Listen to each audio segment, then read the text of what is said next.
Arizona. My daughter and granddaughter from Tucson. My sister and a couple of nieces live in Phoenix. I only went for Wednesday, Monday. So I always go for that. Driving for 2 days. I tried to save paper, and I just have to make sure I don't say the anniversary. So. Alrighty. There we go.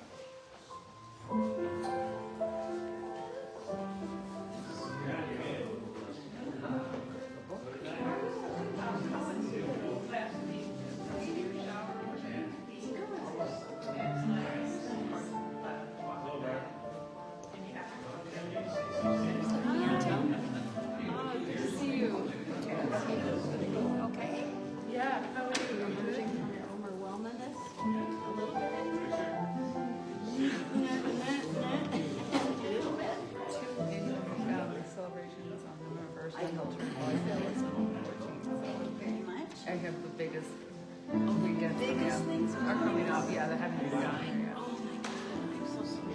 Yeah, It just doesn't quit. it doesn't. There used to be like or like Used to have a little something. yeah, not anymore. After this, I'm saying yeah. We'll try to make some time so we can start. Yeah. You said the other one. Yeah, for some of it, they get yeah, that's the alternative. Oh, okay. How about right after? That's what I was thinking. Yeah, I'm gonna take a week off and just disappear and then come back. Okay. Are you going to You'll get a few from me. I mean, it would be nice. Oh, that's right. I do that. Yeah. Matter. It would come get out. Oh, it doesn't matter, believe me. I just went out to the store yesterday. Right. Even today, like Today it's 60. And it was yeah, no, yes. Right. It's like it's hot enough. all right, so if you hide the lessons that's what it means. I mean, I do come back. Right. And you'd have to see if you can get it in bed. I've got 2 twins. But there's a everything's here. Oh my goodness. At least with me.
Hello, hello.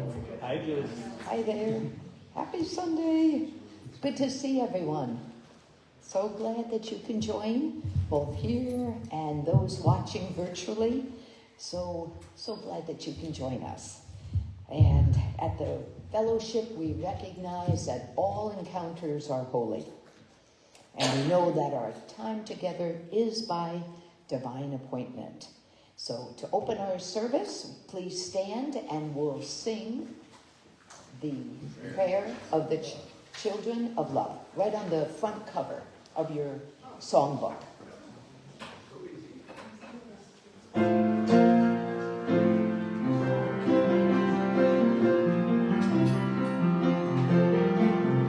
Father, Mother, God, your kingdom come, your holy will be be wholly done.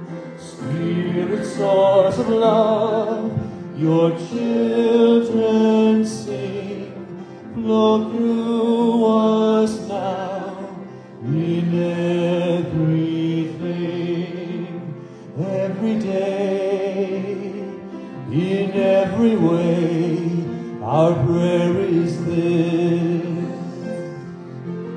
Everywhere, let love be there, and so it is.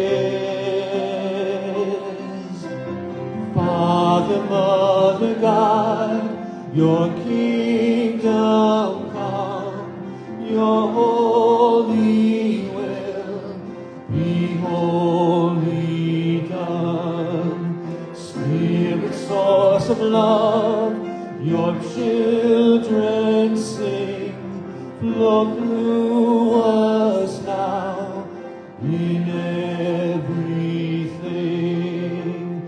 Father, Mother, God, your children pray, be love in us in every way. So beautiful. So beautiful. And before we do our opening meditation, just want you to take a look at your packet on your chair and just take a moment and fill out any names that you would like to be added to our prayer time later in service. And if there's any kind of additions, maybe changes in your address or phone number, please update that so we can send all the information, all the updates on our fellowship events.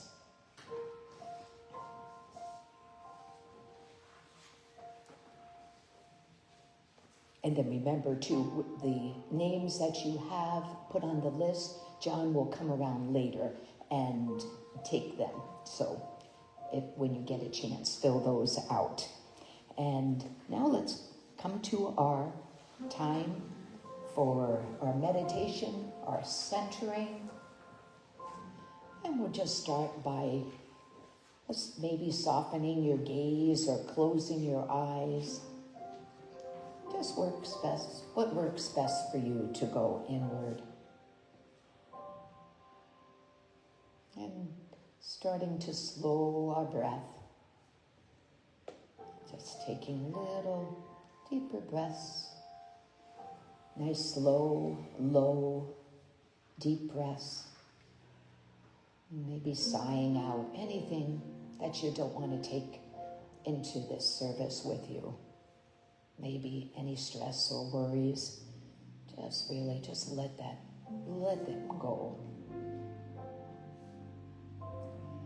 Feeling your feet on the earth, just that gentle pressure. Feeling the whole shape of your foot.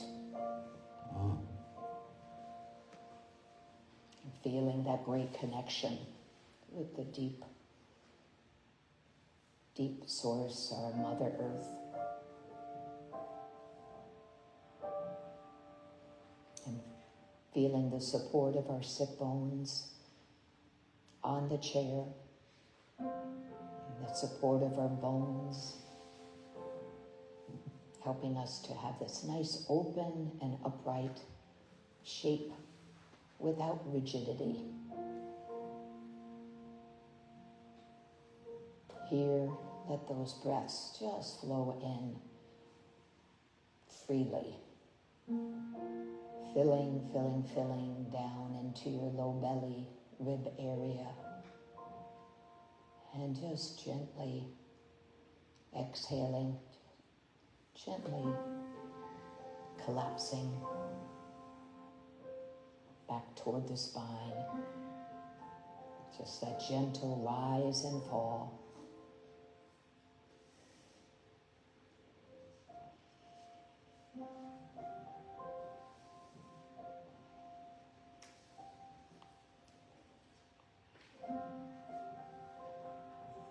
And as we gather here in this sacred space, in this beautiful community, our beloved fellowship community. Let's just truly take a moment to pause and to turn inward and to open up our hearts.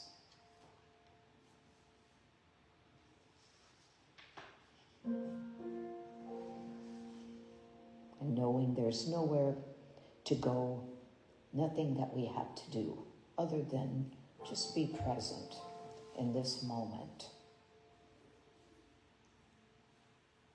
It's accepting a quiet invitation to be. And together, let's set an intention for this time. May it be a space of connection, of clarity, love. And may each of us receive what we need.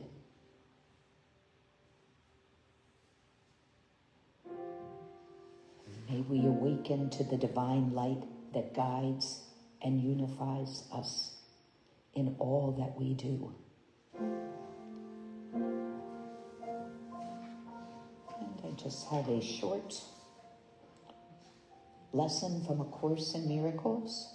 It's 299. It's actually today's lesson. Eternal holiness abides in me. And my holiness is far beyond my own ability to understand or know. Yet love, God, who created it, acknowledges our holiness as its own. Creator, my holiness is not of me.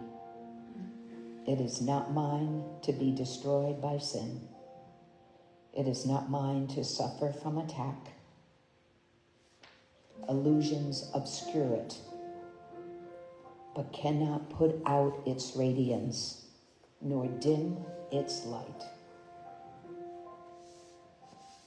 This eternal holiness stands forever perfect and untouched. In it are all things healed, for they remain as you created them.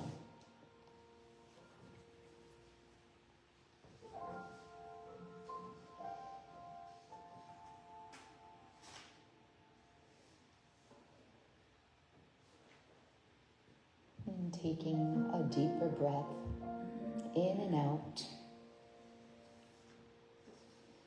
Feeling those feet. And as we gently come back into the room, we're going to stand. Oh, it's our special music. Yes, it is time for our special music. All right, Linda Abar.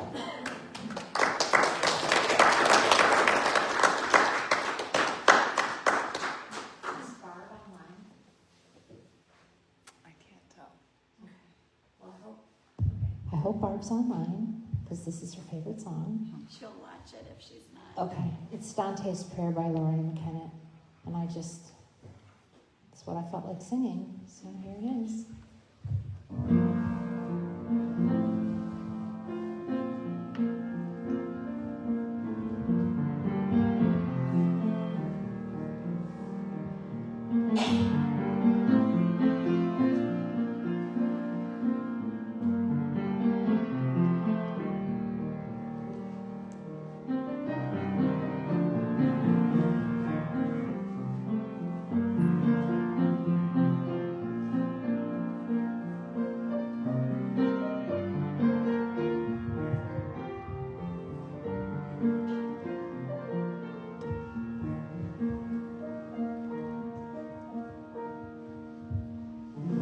When the darkwood fell before me, and all the paths are overgrown, when the priests of pride say there is no other way, stilled the sorrows of stone. I did not believe because I could not see, though you came to me in the night. When the dawn seemed forever lost, you showed me your love in the light of the stars. Cast your eyes on the ocean, cast your soul to the sea, where my dark nights seem endless. Please remember me.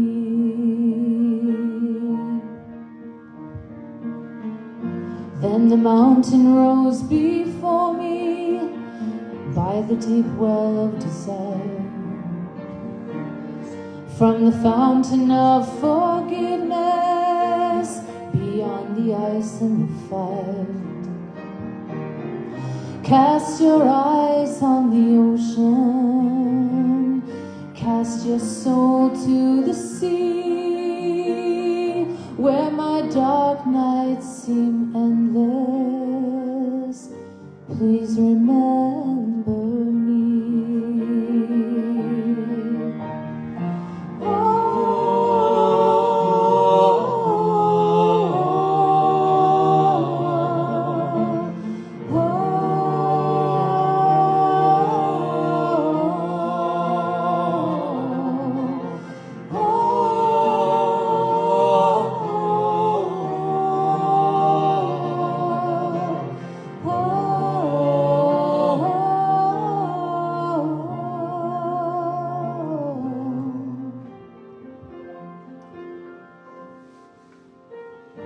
Though we share this humble path alone, how fragile is the heart.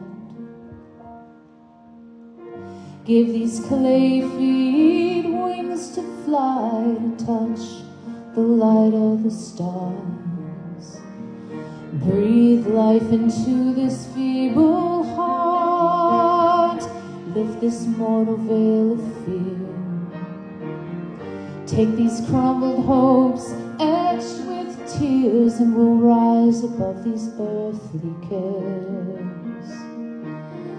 Cast your eyes on the ocean, cast your soul to the sea, where my dark nights seem endless. Please remember me. Please remember me.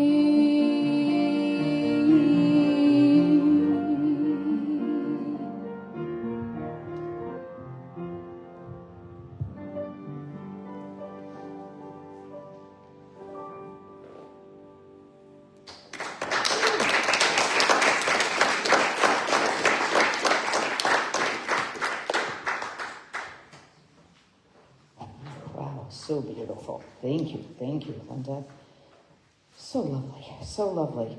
And now it's time to sing our fellowship song, and it's on page 11. Forgiveness offers everything.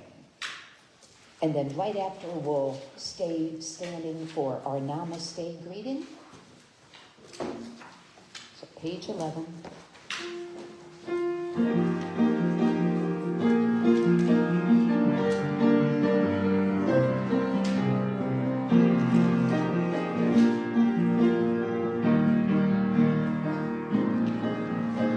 Forgiveness offers everything I want. Today I have accepted this as true. Today I have received the gifts of God. Forgiveness offers everything. Forgiveness offers everything. Forgiveness is the key to happiness. My mind holds only what I think with God. I thank my Father for His gifts to me. Let me remember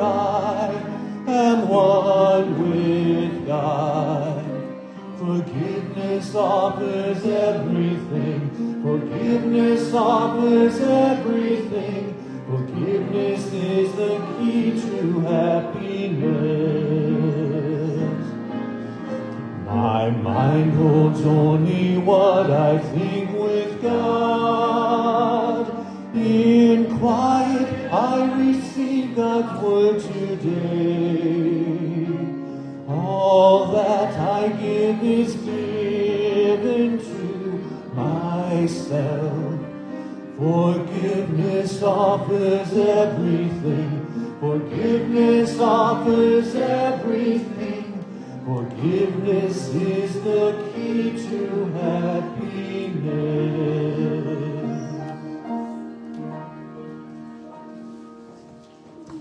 Beautiful. And we'll stay for our greetings, our namaste greeting. Greetings to everyone online.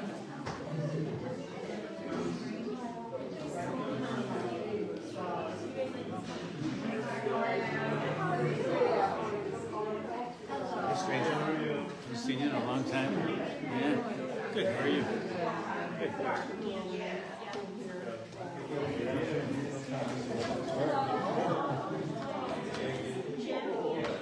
Thank you, thank you.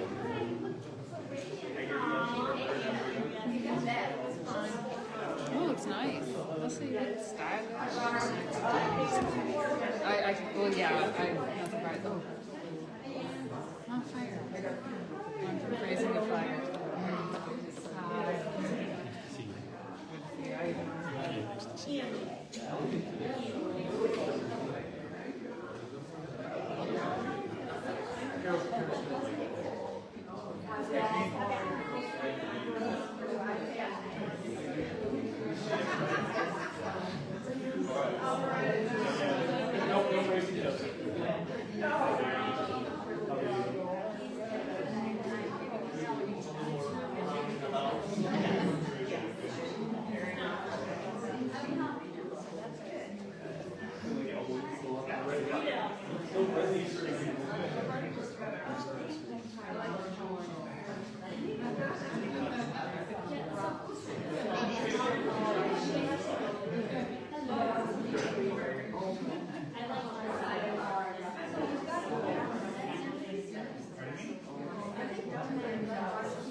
Okay, so good to see everybody, and we'll make our way back to our seats. And now, as always, it's a great pleasure for me to introduce our wonderful spiritual director, our wonderful leader here at the fellowship for today, our dear, dear Reverend Mary Sabaj.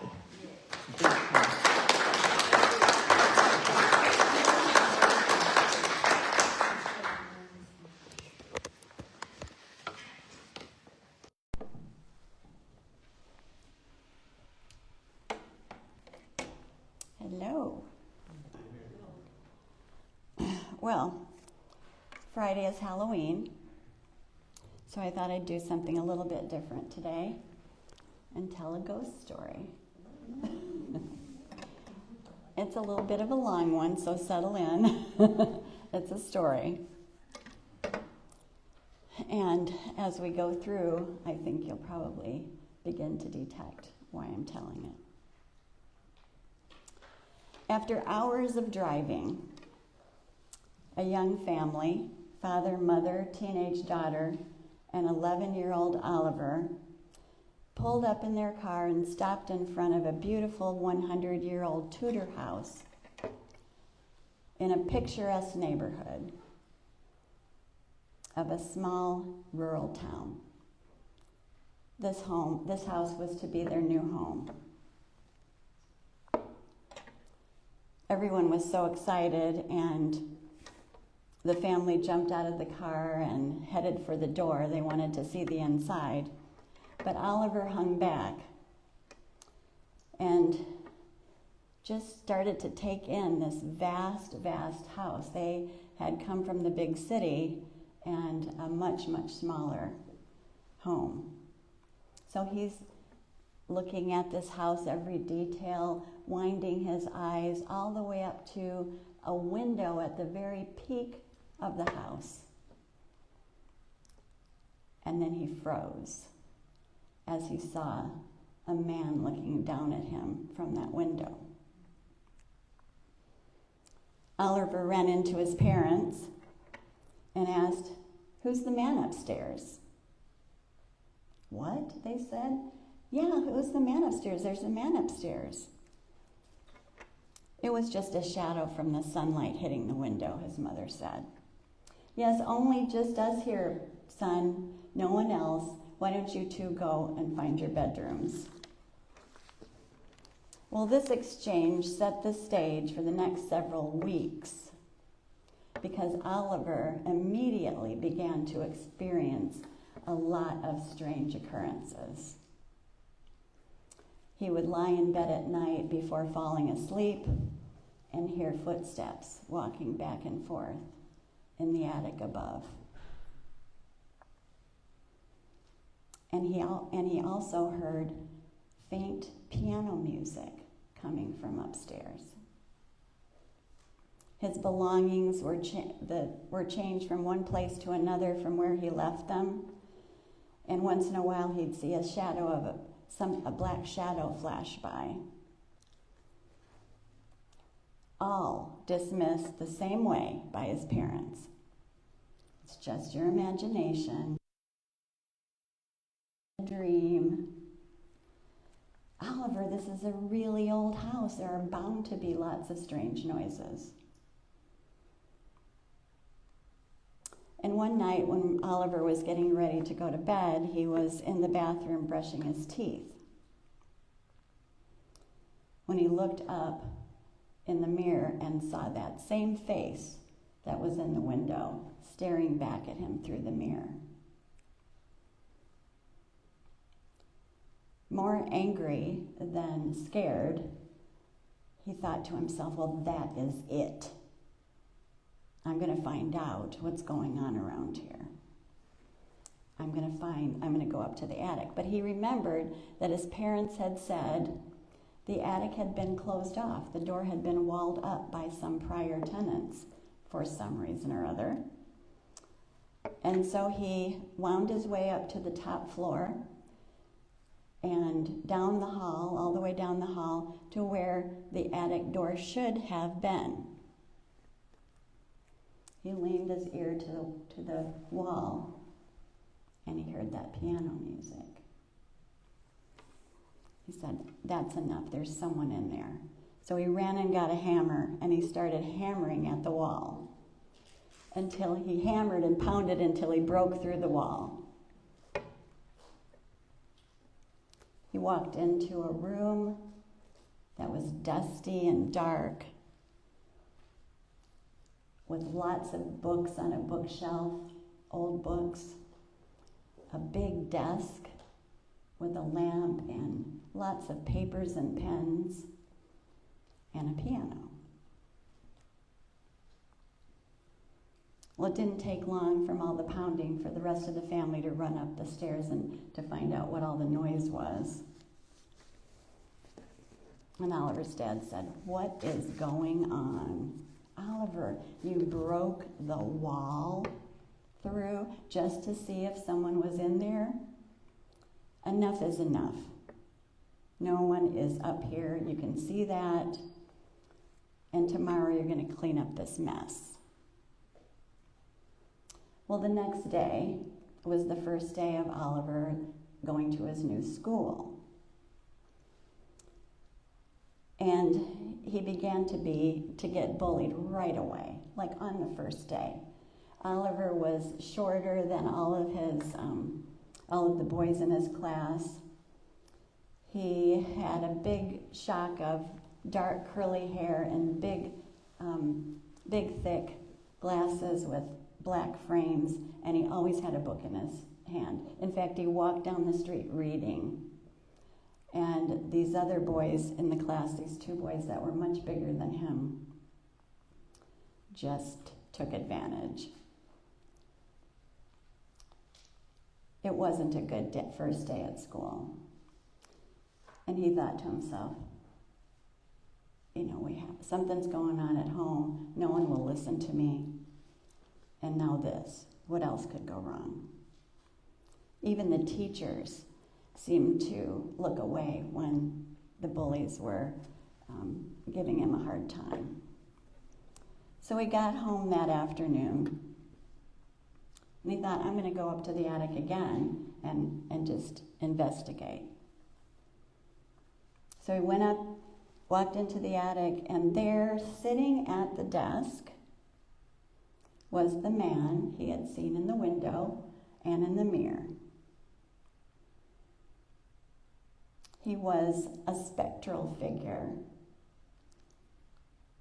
almost translucent, but clearly a man from a bygone era, a white starched shirt and a tweed suit with wire-framed spectacles and a big mustache. The man swiveled in his desk chair and looked at Oliver and said, "Who are you and why are you in my house? This is my house, so I would appreciate it if you and your family would get out." Oliver said, "It isn't your house, it's our house now, and we're living in it. My name is Oliver. What is your name?" "Well, if you must know, my name is Clive Rutledge." And then Clive vanished into thin air. Both scared and frustrated, Oliver ran down the stairs, but stopped short when he saw his mother was on the phone. He thought, she's not going to have time to listen to me, and she won't believe me anyway. Too busy and won't listen. The family had moved to the small town for a very specific reason: to start over, to start fresh.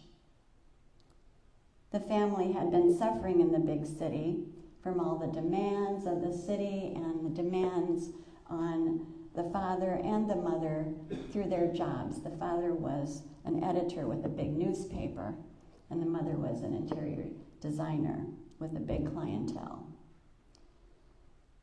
And the father and mother had made a commitment, a promise, that they would move to the smaller rural town, start over, and have time to spend with their family, with their children. But this hadn't happened at all. The father took a new job with a small newspaper in town, and as soon as he started, began missing dinners and coming home late, much after Oliver had gone to bed. And the mother opened or had an office in the house to be home with the children, but she was always on the phone with clients. And so they just hadn't kept their promise at all. One day when the house was empty, Clive, the ghost, went into Oliver's bedroom and looked around. He saw lots of science books, posters of the solar system and the periodic table of elements, models, and he knew right away that Oliver was a reader and a curious kid. When Oliver came home, he found a big black book on his bed. He picked it up, this isn't mine, glanced through, and went back up to the attic with the book to return it, thinking that Clive had left it there by mistake. He went to slip it into the shelf, and Clive appeared saying, "No, I left it for you." "For me? Can I read it?"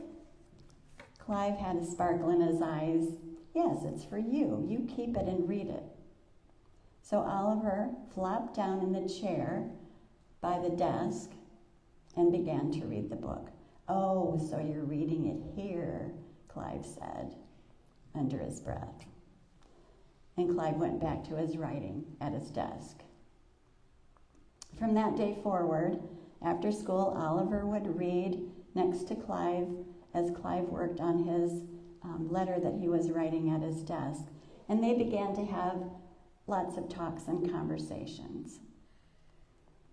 Clive was a retired teacher. He taught for 40 years in the local school. And he took the teaching job in 1925, moved into the house a week later, and lived there ever since, even after he passed. Clive appreciated Oliver's curiosity, and he saw the bullying that he was going through. He saw it happen in front of the house a few times. And he observed what little attention he got from his parents. Oliver began to spend more and more time with Clive than his family. They talked about all kinds of things, but the one thing Clive wouldn't talk about was his past. Oliver would ask questions and he wouldn't respond. One afternoon, Oliver said, "You know, it's going to be Halloween soon. You should come to the school Halloween party with my family and I. We're getting our costumes ready. You could be yourself," Oliver giggled. "You're a ghost." Clive scowled. "Well, for one thing, I hate Halloween. And secondly, I'm stuck here in this house. I can't leave." "You can't? Why not?" Clive said, "I don't know. I just can't leave."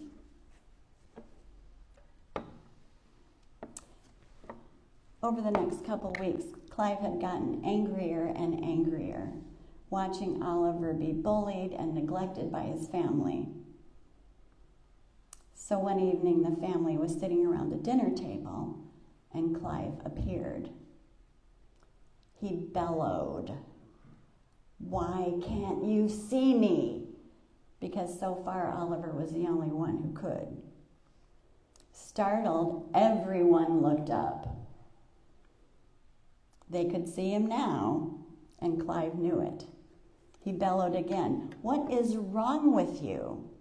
You can't even take the time to notice that your son is being bullied since the first day of school, and he's been telling you about me all the time, and you just don't believe him and make him feel bad about it."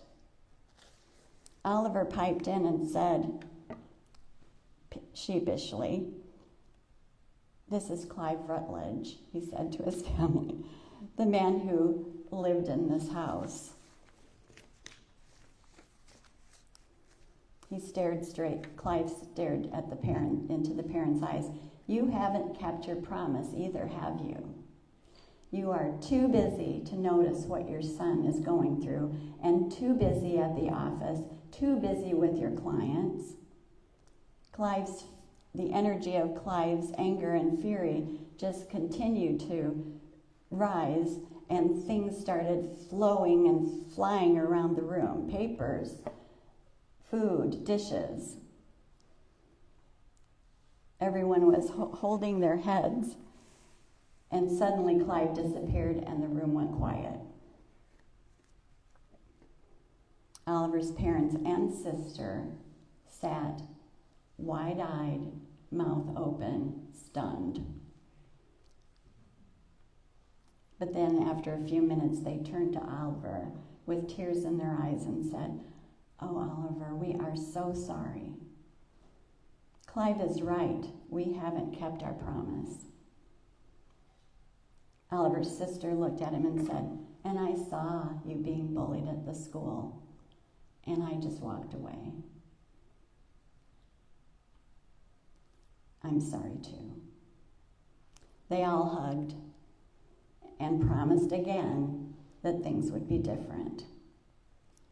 But after things settled down, Oliver said to his parents, "I'm really worried about Clive.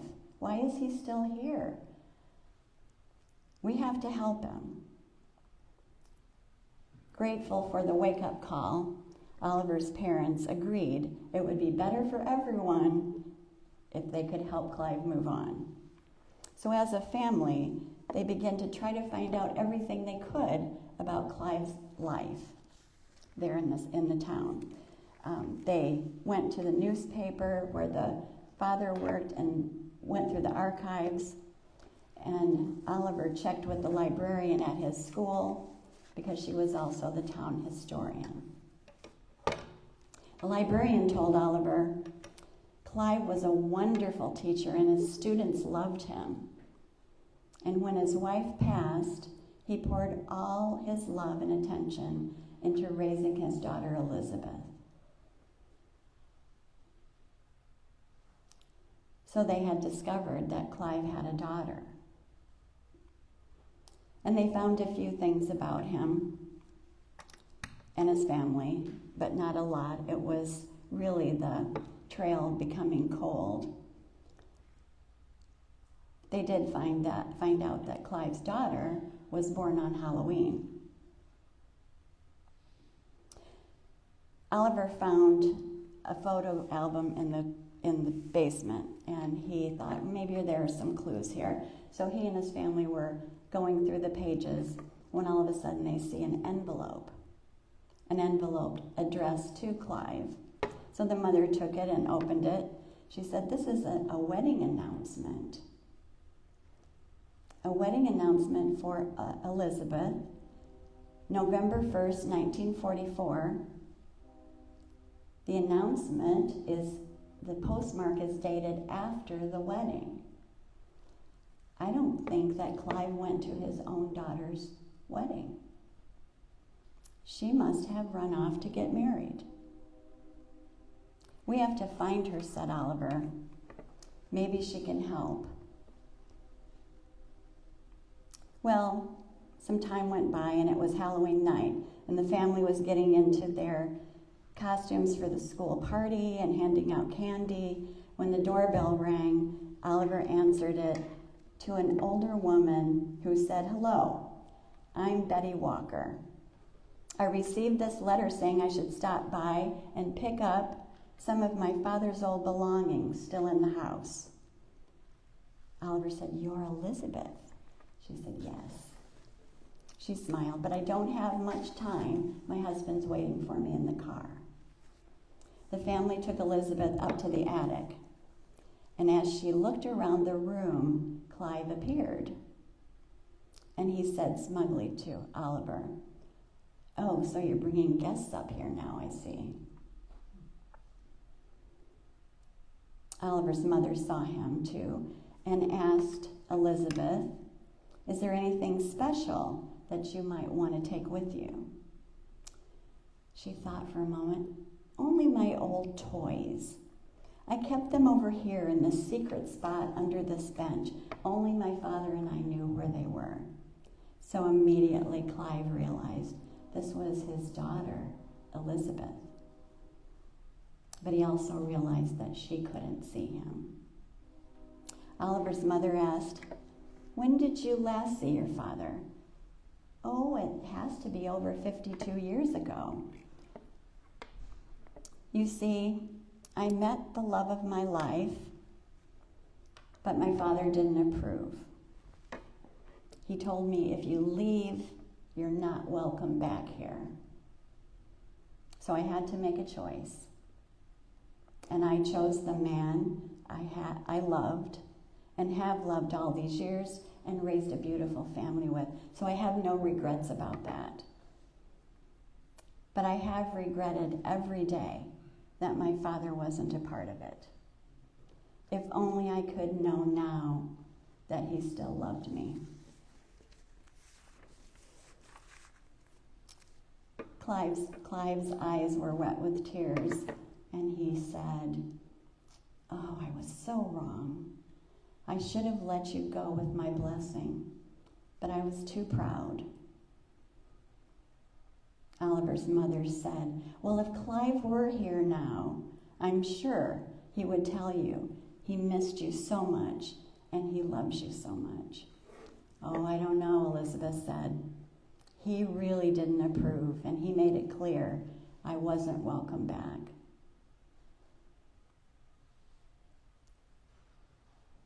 And Elizabeth then said, "I really must be getting on. Thank you for contacting me. Thank you for letting me see the house again.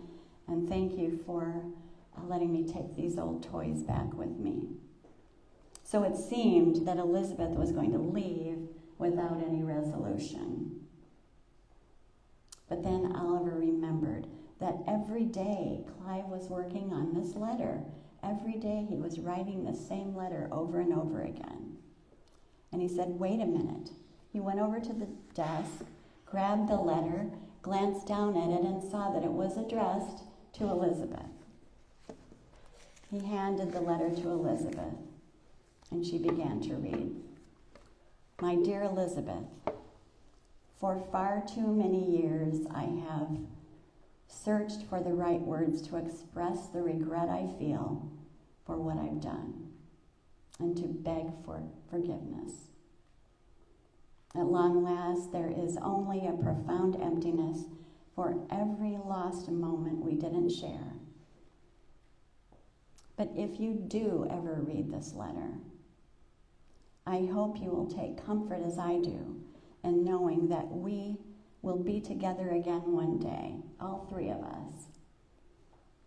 And I will spend eternity regaining your trust and forgiveness. Your loving Father." Elizabeth looked up, tears running down her face, and she held the letter to her heart.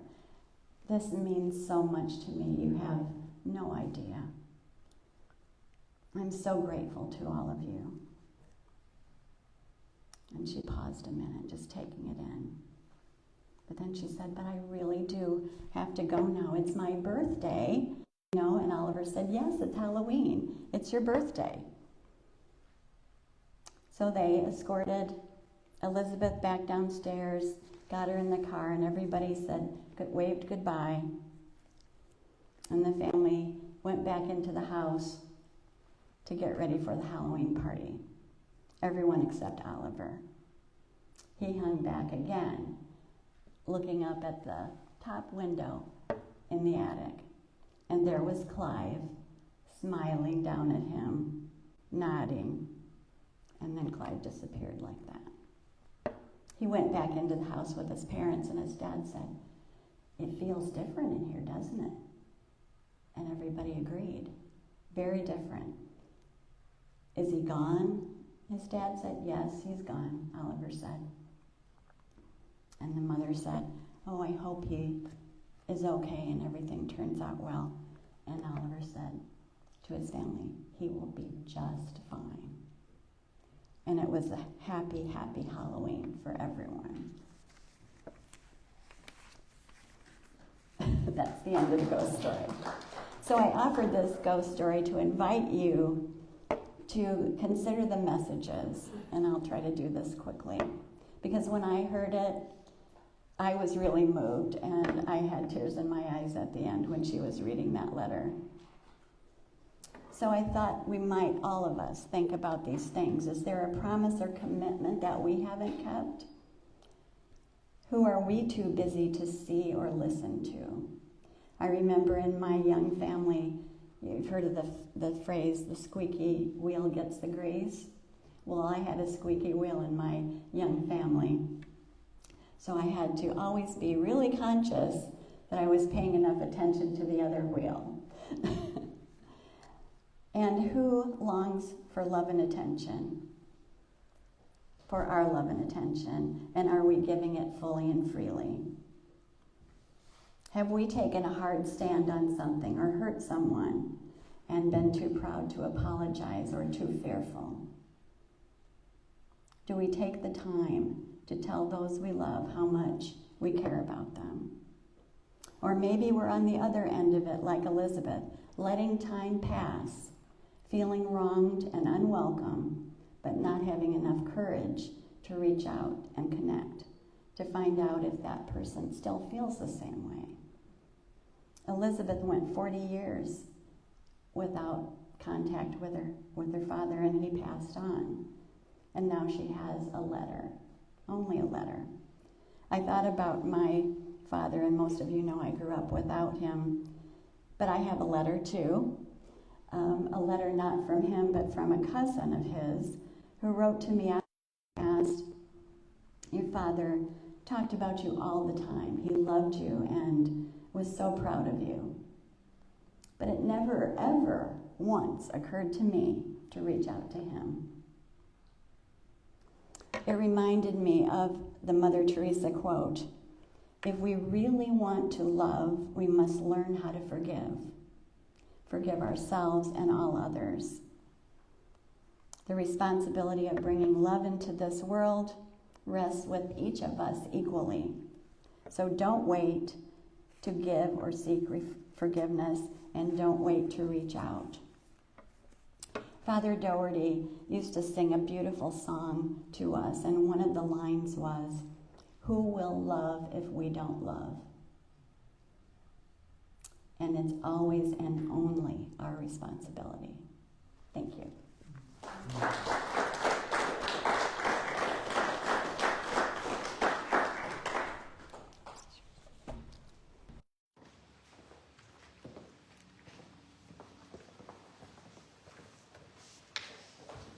Thank you. What a beautiful story. That was so heartwarming. Gosh, lovely message. Thank you, thank you. And now it's time for the blessings of our tithes and offerings. And we'll just take a moment, and John will come around with our basket, and Corey will play I Am Grateful. And just want to say a big thank you to every one of you that helps this community, our wonderful fellowship, to exist and to thrive because of your care and generosity. So know that the donations are so helpful and so appreciated. So thank you, thank you, thank you. And we'll sing. Grateful, I am grateful. Grateful, I am grateful. Grateful, I am grateful. Grateful, I am grateful.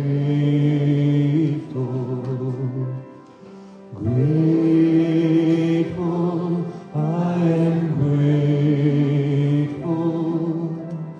Grateful, I am grateful. Grateful, I am grateful. Grateful, I am grateful.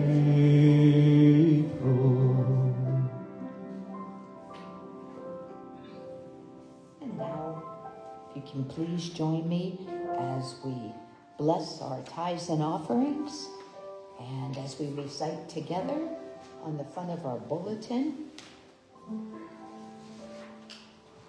the light of divine love shines eternally, blessing and multiplying our tithes and offerings. I joyously give, knowing I always have enough to share and to spare. And we're just going to take another moment to go within and perhaps soften your gaze or close your eyes. And we take a moment to think of all the names of those that are in our basket here. Could be an event, could be someone or something in your hearts. Let's take a moment and send our energy of love, of care, and deep support.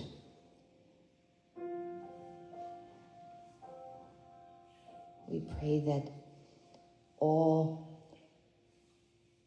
know how deeply they are held and how truly blessed they are.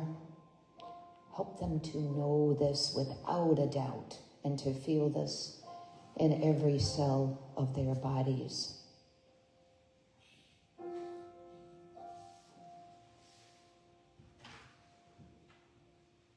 Remembering who walks with them at all times, in each and every moment, knowing that they are loved and loved, and never alone, never alone. This is our prayer.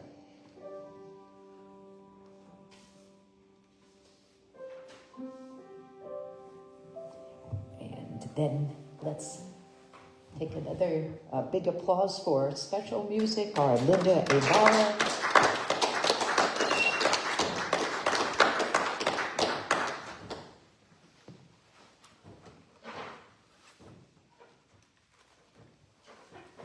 Whoa, I'm okay.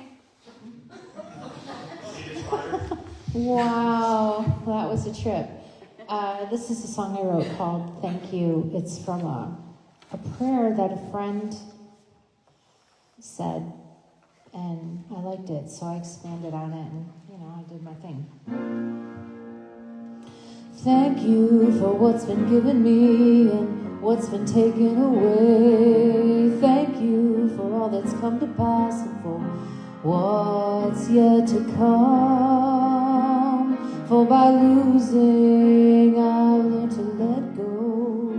From what's been given, I've learned to receive. From all that's past, I've learned to trust you for what tomorrow may bring. Thank you for what's been given me and what's been taken away. Thank you for all that's come to pass and for what's yet to come.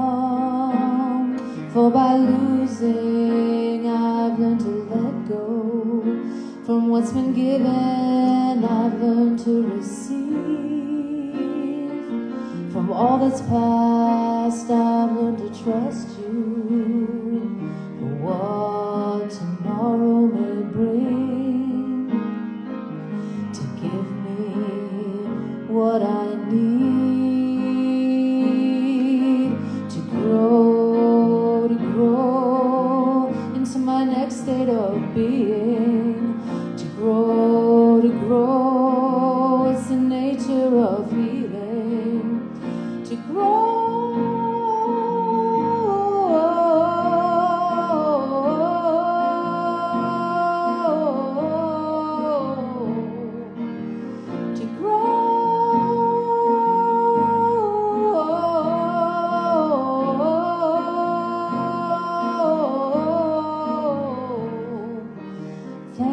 you for what's been given me and what's been taken away.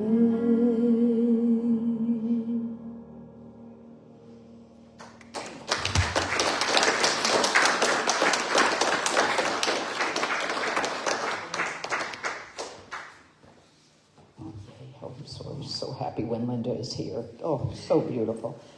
Beautiful, beautiful. Thank you, thank you. Gosh, and what a lovely, wonderful talk. And now it's time for announcements. Oh, just wanted to mention we had a wonderful, really fun Halloween party yesterday. And we'll have more in case you missed it, but it was lots of fun, lots of costumes. Julia Frigi and Matt Blyton were just amazing, just fun music, some wonderful costumes. I'm thinking, oh, Marty's not here. We had a Sherlock Holmes, and we had a large hot dog. That was John. And his lovely wife, Jamie, was a beautiful, what was she, just a fairy princess? Yeah. Mary was a lovely Paris, a woman from Paris with a baguette. Yeah, so it was just fun. And if I forgot, and Snow White. Oh my gosh, Allie was Snow White. So just so fun. And let's see, Waldemar Walk will be with our Reverend Sue, yes, November 2. Yeah, first Sunday of the month. Death Cafe, November 15th, 3rd Saturday at 2 o'clock right here. And we also have the alternative holiday sale. So if you haven't been to it, it's so good. And Fellowship will have a table there. It's from the Peace Education Center, and it's a wonderful fundraiser for us at Fellowship. Mary makes a lovely jewelry, and Deplito, a lot of items that they make. Just a lot of different items we can. Oh, all different, yes. And I have a friend who's making a lot of knitted scarves and hats. But there's so many vendors, and Samantha organizes it. So if you have questions, you could see her. But it's Friday the 14th and the 15th. And that's a Friday, it's 5 to 9, and Saturday 10 to 4. And it's just really, really cool, different things that they have there. So it's for presents, it's just a lot of fun. And they have music going on, so a lot of cool things there. And then Healing Movements will be here at 4 o'clock. It's a yoga class. Would love to see you. Would love to have you come. And it's a pretty gentle class. I just heard from... Mondays. I just heard from my daughter in New York who did not go to a gentle class yesterday, and she told me about it. So this one will be. So if you're new to yoga, feel free to come. And just thank you all for being here. And what a wonderful, wonderful service. And thanks for watching online and being present if you were, for you that are able. So we're going to stand and join in our peace circle. We'll sing our peace song and we'll say our blessing at the end. And then go in for potluck. Yeah, potluck. Okay. Oh, and it's our potluck. Yeah. Yes. And thank you to Corey and Samantha and Mary for that wonderful story. I'll be thinking about that all week. And Linda for the wonderful song. Oh gosh, Linda.